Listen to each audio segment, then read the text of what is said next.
ইরানের সভ্যতা বিনাশের হুমকি দিয়ে যুদ্ধবিরতি, তবুও নিজেদের জয়ী বলছে ট্রাম্প প্রশাসন।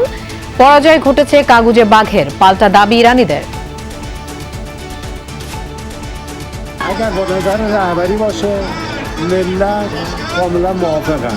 آمریکا خود تو 100 بار تا حالا نشون داده ما 2 بار پای میز مذاکره بودیم وقتی حمله کرده. اینم قطعا برای اینه که بره خودشو ترمیم کنه.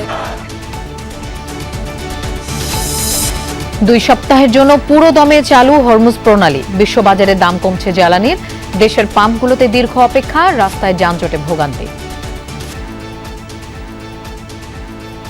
হয়তো বা তেল আছে কিন্তু তেল দিচ্ছে না, এলে সমস্যা। বলতেছে গাড়ি তেলে লেগে গেছে, আসবে, আসলে কখন দেয় নিশ্চয়তা নেই। আক্রান্ত বাড়লেও হাম নিয়ে আতঙ্ক না ছড়ানোর আহ্বান স্বাস্থ্যমন্ত্রীর। আজও 4 জনের মৃত্যু।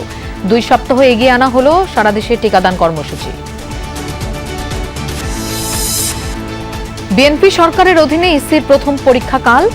ভোটের জন্য প্রস্তুত বগুড়া 6 ও শেরপুর 3। সংরক্ষিত নারী আসনের তফসিল ঘোষণা। গুরুত্বপূর্ণ অধ্যাদেশ বাতিল সংস্কার প্রক্রিয়া বাধাগ্রস্ত করবে মত আইনজীবীদের। সরকারপন্থীদের দাবি, বিচার বিভাগের স্বাধীনতা নির্ভর করে বিচারকদের উপর। সুপ্রিম কোর্ট সচিবালয় অধ্যাদেশ রহিত করানোর জন্য যে বিলটা আনা হচ্ছে, এটা অত্যন্ত দুঃখজনক।